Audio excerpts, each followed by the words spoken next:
Welcome to the Saturday Cadence podcast.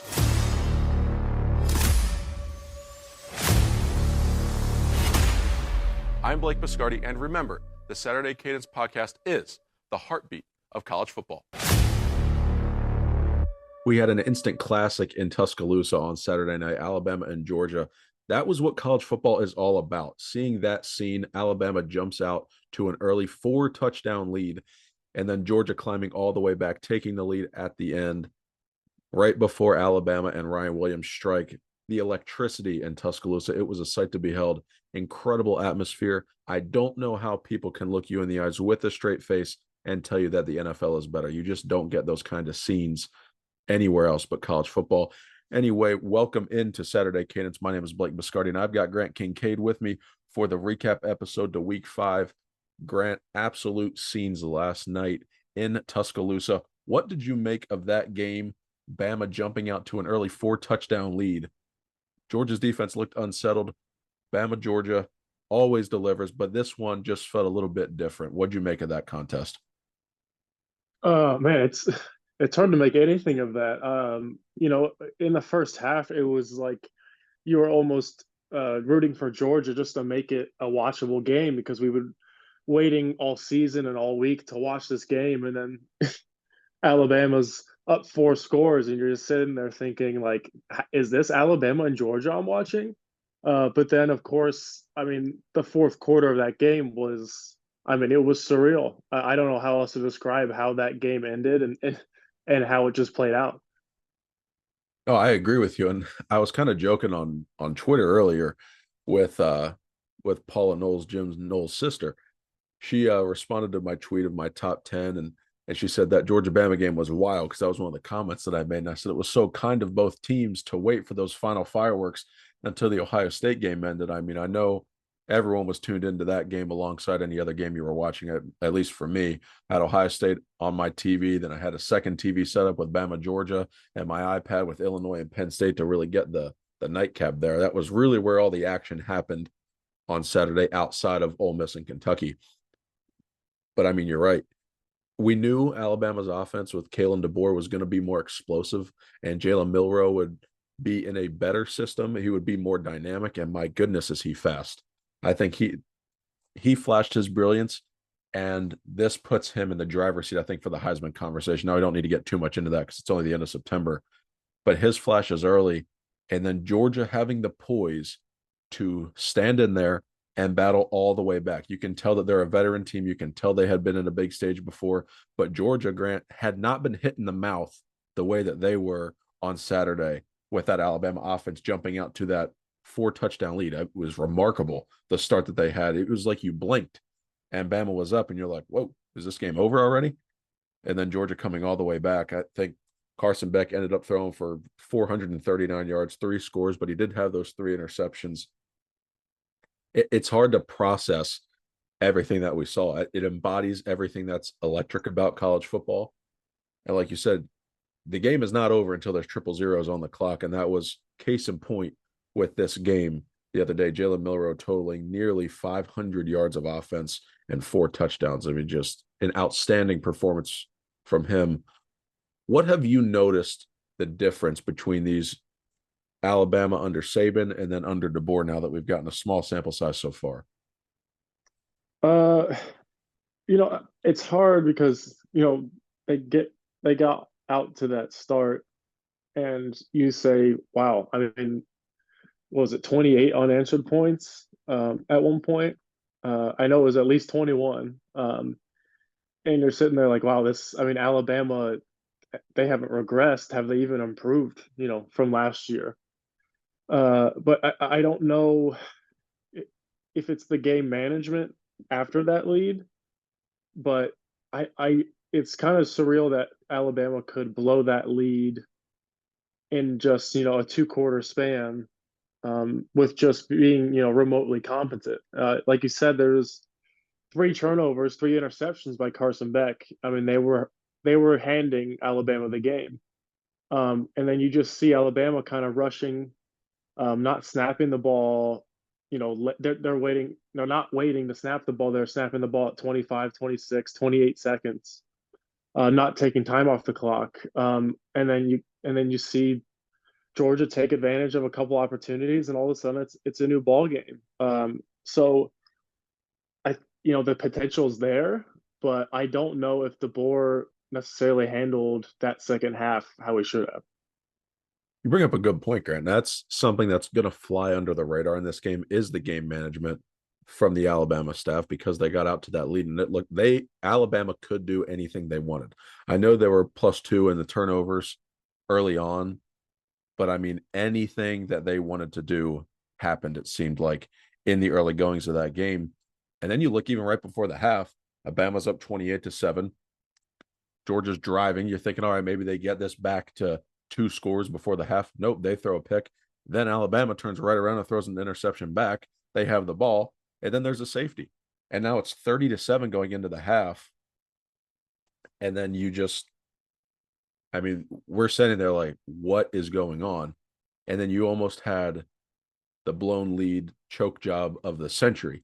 Now, Alabama did blow the lead, but they got that touchdown to come back and win the game.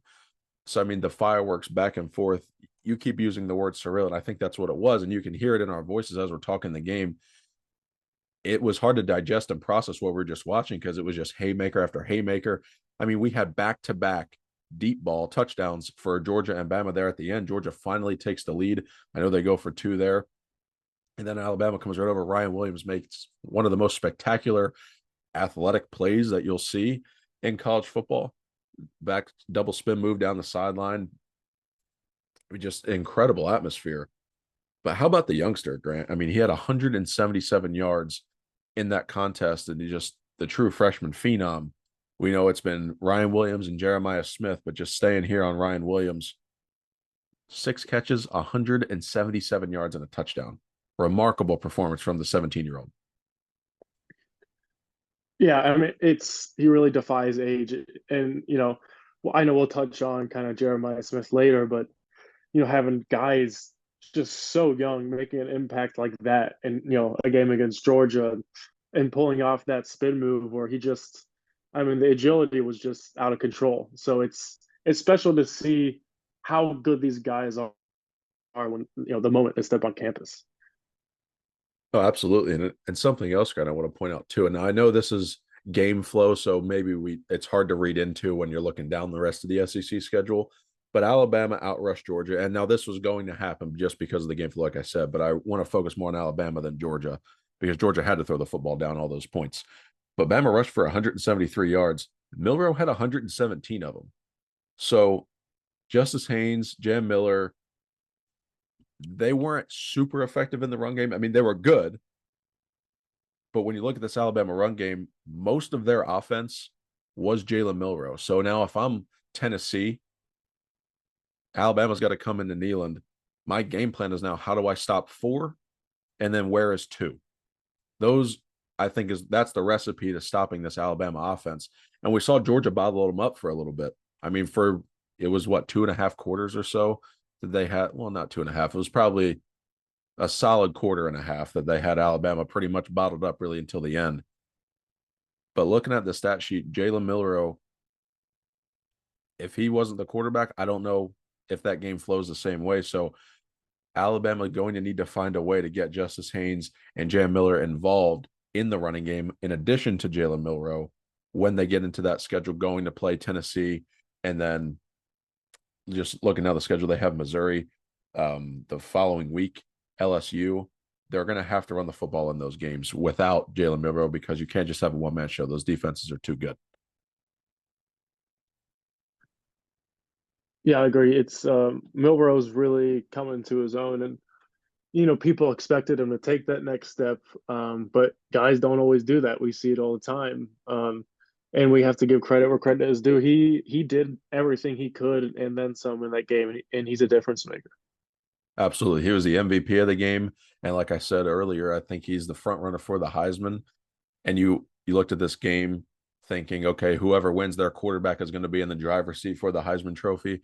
And I think Jalen Milroe did just that. We're talking about Ryan Williams. I mentioned Jeremiah Smith. Let's get into this. It's hard to call it a debate because you really can't go wrong here. Jeremiah Smith, talented freshman for Ohio State. Incredible athletic ability, just freak of nature. His ball skills for being so young, his work ethic are off the chart. You hear Ryan Day talk about that all the time. We saw against Michigan State 2 one-handed catches on the same drive. I mean, Will Howard had zero business throwing that pass on the boundary for the first catch where he just high pointed the football and Jeremiah Smith went up and said, "That's mine." I mean, we heard him say 50-50 balls, Jeremiah Smith still wide open. Well, he backed that one up and so did four. So Yeah. Jeremiah Smith, just remarkable receiver. And then you had Ryan Williams putting on that performance against Georgia. I mean, we've seen him be spectacular throughout the season so far. He's flashing. They're definitely the top two true freshmen in the country. What receiver is better? Is it, can you make an argument for one over top of the other, or should we just be sitting back witnessing the greatness of the athletes that we see on the field right now? Because the on-field product of college football has never been better. Yeah, it's definitely, two guys that you just want to appreciate.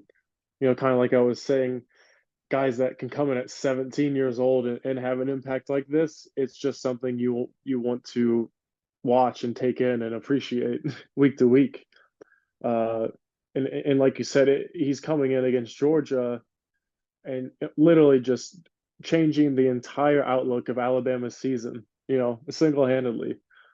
So, you appreciate both of those guys because I'm sure Jeremiah Smith, he's going to have those moments in these huge games. And people are going to be, introduced to him and, because Ohio State, they haven't played these marquee, huge matchups yet. And I think Jeremiah Smith is going to make a pretty big splash soon as well. Oh, there's no doubt about that. And that's something I want to talk about too. Is you look at Ohio State and what they have coming up on the schedule.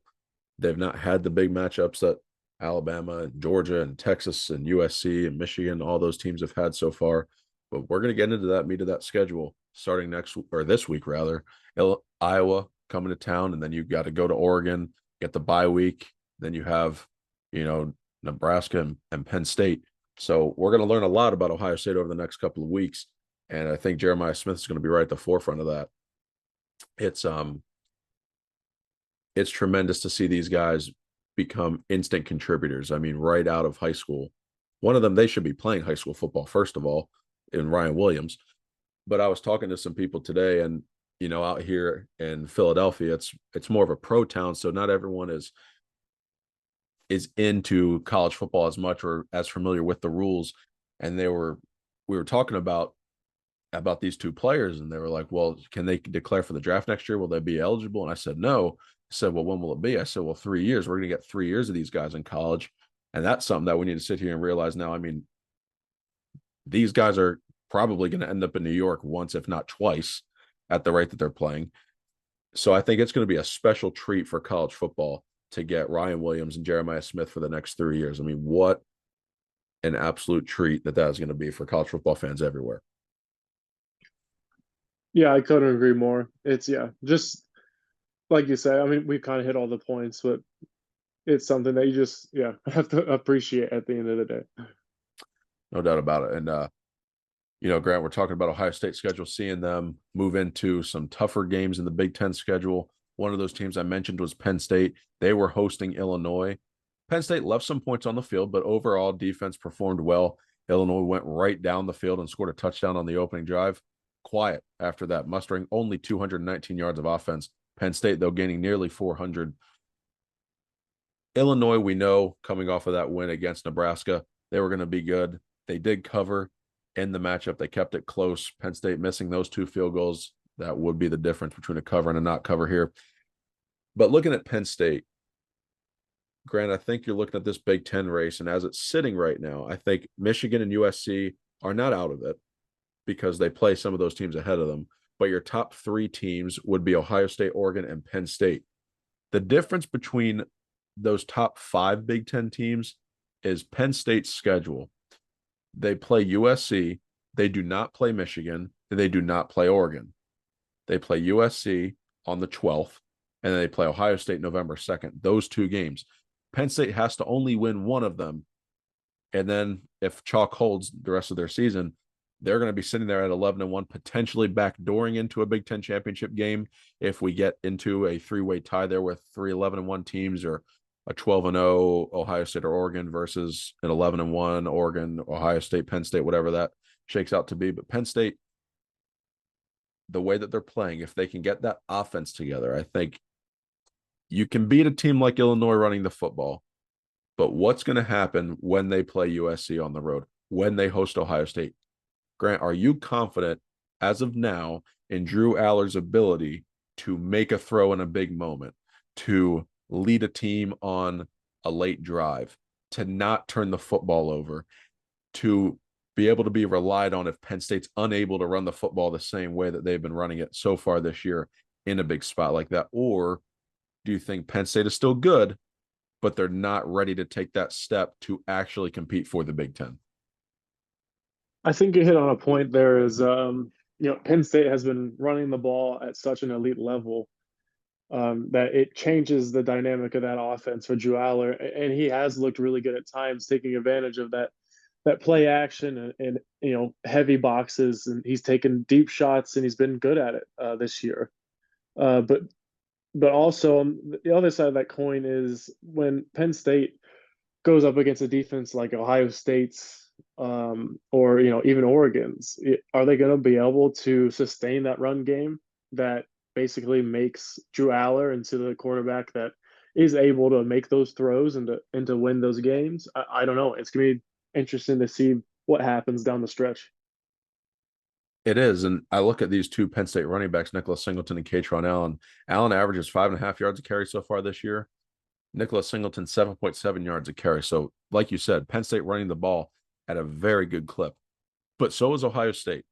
And that's the thing with Quinshad Judkins, Travion Henderson. I mean, you're going to have tremendous running back talent on the field when these two teams play. But at the same time, you're going to have elite rush defenses on the other side. So those matchups are going to come down to which quarterback can outperform the other, playmakers on the outside. So you can almost quote unquote cancel out the running backs and the running games because those rush defenses are so good, and those interior guys. I mean, Abdul Carter on the outside for Penn State is great in pass rush, but also run stopping. Then you have that Ohio State defensive line, hard to run inside on Tyleik Williams. Then you got Jack Sawyer and JTT, the Penn State killer, on the outside there. So that matchup has a lot of intrigue in Penn State if they continue to build some confidence. We've seen Drew Aller flash this year, but I need to see him against USC before I can make that determination for if Penn State could actually stay in that game with the Buckeyes or with Oregon should they play each other. Grant, another game that we mentioned earlier was Kentucky Ole Miss.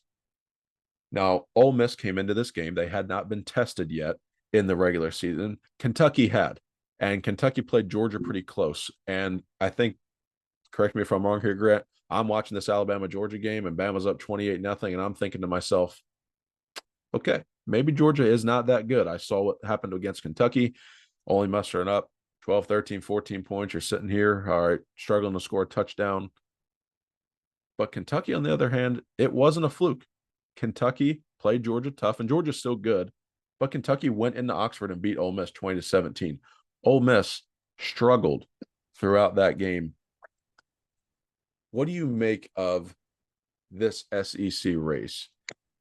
Is Kentucky that team that's going to just continue to play spoiler down the stretch for these guys that are going to be just a pain in the side?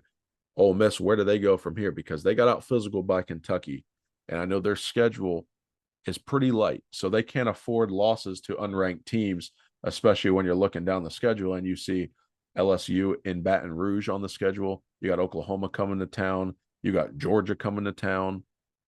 I mean, this Ole Miss schedule, you can't really afford two, 3 conference losses if you want to chase that SEC title. Yeah, well, to your first point, I think Kentucky's defense is good enough to be that thorn in the side of SEC contenders this year. And obviously, it's not out of the realm of possibility for them to be contenders, considering they are at this very moment. But I do think it's interesting to see Kentucky what they did against Georgia last week, and then all of a sudden they come back and they're able to go into Ole Miss and stifle an offense, led by Lane Kiffin and Jackson Dart that has this, all this talent from the portal and developed there. And then you see in the second half, Ole Miss, they could not do anything. And then you realize, this Kentucky defense, it's a top SEC defense, and it's going to keep them in all kinds of games.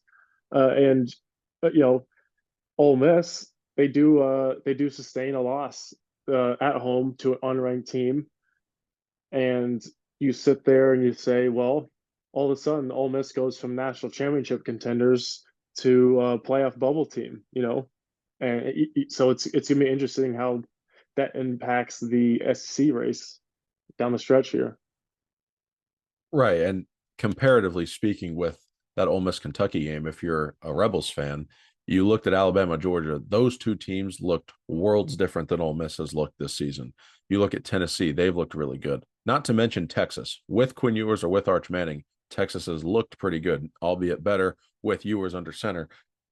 But Ole Miss does not look the part that he should just yet. Now, it is September, the end of September. Plenty of time. Still 2 months left in the regular season. So plenty of time for that team to gel, come together, and get to that level. So curious to see if Lane Kiffin is able to get that train rolling. But Grant, Friday night, there was a game that I think everyone's forgotten about now because of the fireworks we saw in Tuscaloosa. We have Virginia Tech and Miami. And the ending of that game was absolutely wild. On that Hail Mary, called a touchdown on the field for Virginia Tech. They think they walked off the game. Replay steps in, and they say, nope, that is an incomplete pass.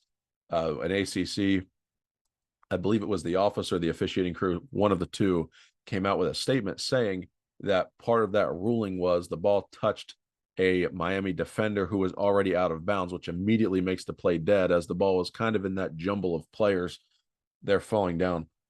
But so Miami survives. It becomes a win for the Hurricanes. They remain undefeated, and the ACC's top and probably only playoff threat at this point in time. Clemson trying to climb back into that realm, so they will be number 2. Grant, what did you make of that call on the field and then it being overturned by a replay? Do you think Virginia Tech got robbed? I'm not trying to live in hypothetical land, but we've seen some questionable calls by officiating throughout the season so far this year, more so than in other seasons. Do you think they got it right in this case, or should it have stood on the field since it was called a touchdown and there really wasn't that indisputable video evidence that they always mentioned is needed to overturn a call? Man, it's really hard for me because, like you said, I mean that whole situation was just wild. It was almost like a band on the field, Right. just they knew. I mean, it was like, oh, we won. There was no doubt, and the way it was reversed, I just, man, I get kind of the technicalities of the ruling, but it's crazy to me to say that it's indisputable. Um, Yes.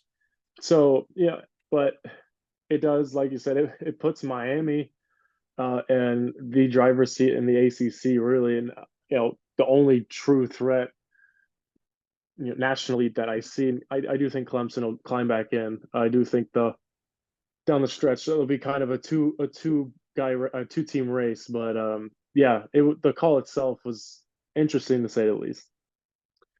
I think it absolutely was. And I don't know. I mean, the replay took forever. I could not believe that after that long of a replay, and typically the longer replay goes, you think there's more of favorability for it to be overturned because they're looking at something. I just could not believe after all of that it gets overturned, but that was a call in the field. That's the way they chose to officiate the game. And if they did see that ball touch a Miami player who was declared out of bounds, then it had to be that call.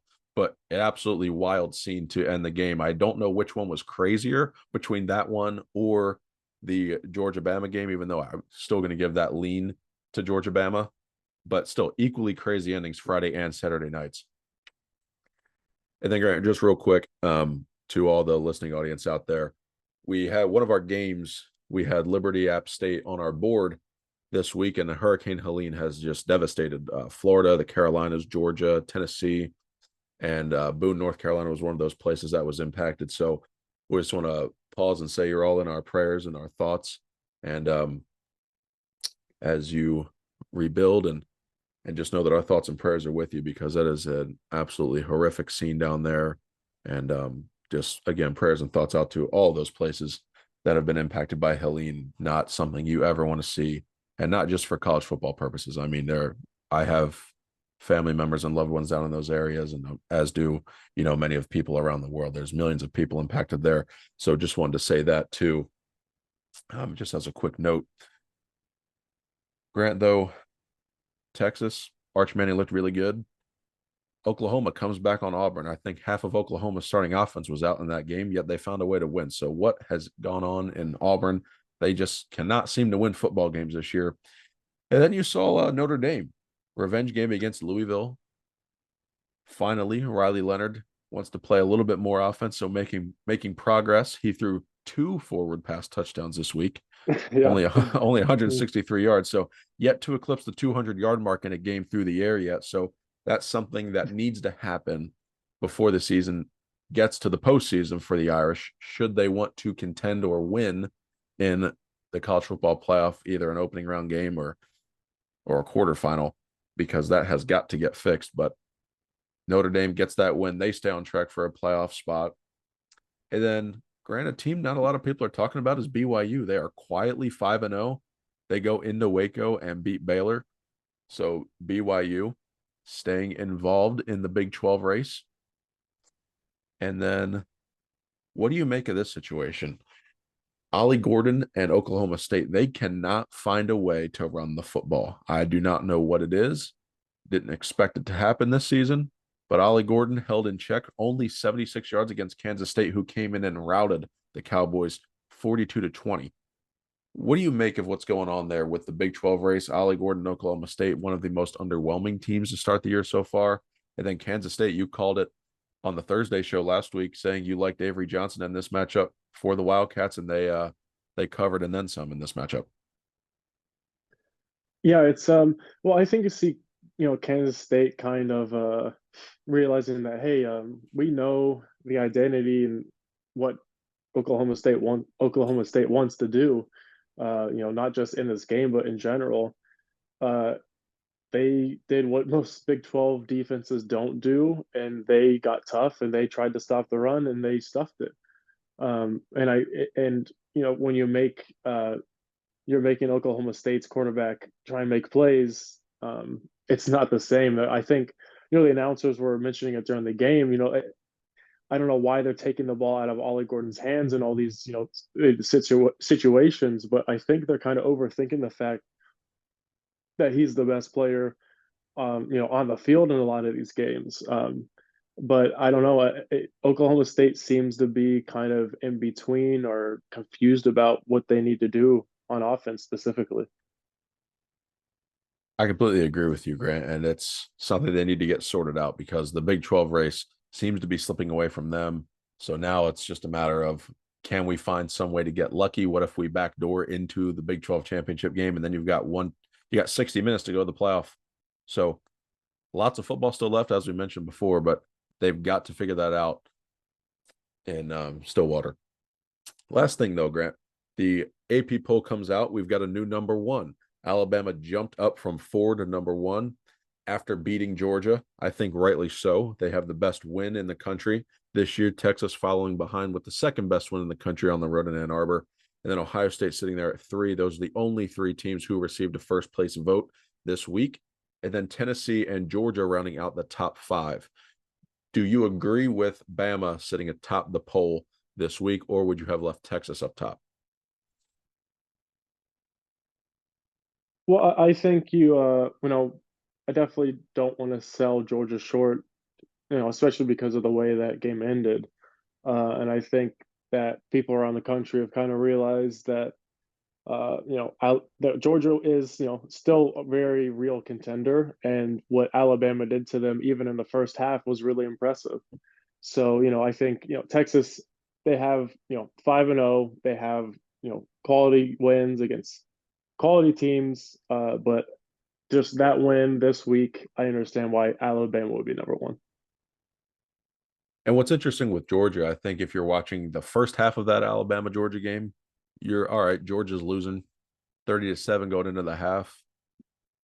Do they sit behind all the undefeated teams that are in the top 10? Do they go all the way down to 10? Do they fall out of the top 10? I mean, they were getting run out of the building, battled all the way back, and performed the way that they did, almost winning the game, erasing that complete deficit. I think it's justified to have Georgia at 5. I do. I think they're talented. I think the way that they fought in that game, that it's merited to have the Bulldogs there at 5. Do you agree with that, or would you have slid them a little bit more since it's so early in the season? There are some undefeated teams behind them. No, I think